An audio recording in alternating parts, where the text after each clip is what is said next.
Depuis son apparition en Chine en décembre 2019, le nouveau coronavirus fait trembler la planète. L'épidémie se propage rapidement. Chaque jour, le nombre de victimes augmente. Des frontières sont fermées, des villes sont mises en quarantaine, des établissements d'enseignement n'accueillent plus les élèves et les mesures de confinement se multiplient. L'économie mondiale tourne au ralenti et de nombreux événements sont annulés ou repoussés. Mais qu'est-ce que le coronavirus? On vous explique. Comme son nom l'indique, le coronavirus, c'est un virus, c'est-à-dire un agent microscopique qui utilise un hôte, très souvent une cellule, pour se répliquer. Le virus va se servir du métabolisme de la cellule pour se reproduire, car il ne peut pas le faire tout seul. 129 espèces de virus sont pathogènes, c'est-à-dire qu'ils peuvent causer des maladies chez les humains, comme le virus de la grippe, d'Ebola, du sida, de l'hépatite C et donc du coronavirus. Le coronavirus, c'est un virus à couronne, d'où son nom. Il n'est pas du tout inconnu. Les chercheurs en comptaient jusqu'à présent 6 types.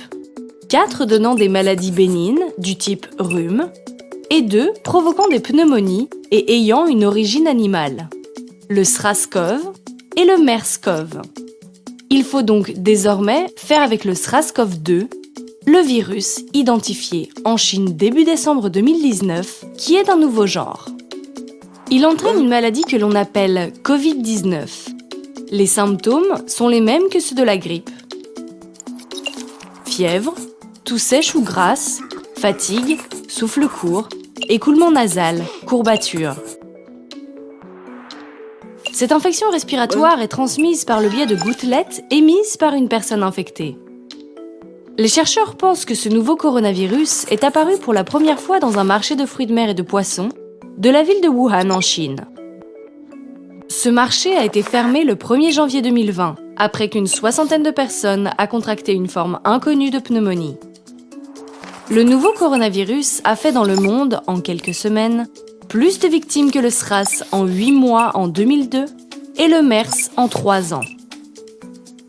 D'après les chiffres de l'Organisation mondiale de la santé, 80 à 85% des sujets infectés n'ont pas ou peu de symptômes, alors que 15 à 20% développent une maladie plus sévère. En majorité, les seniors et les personnes fragiles.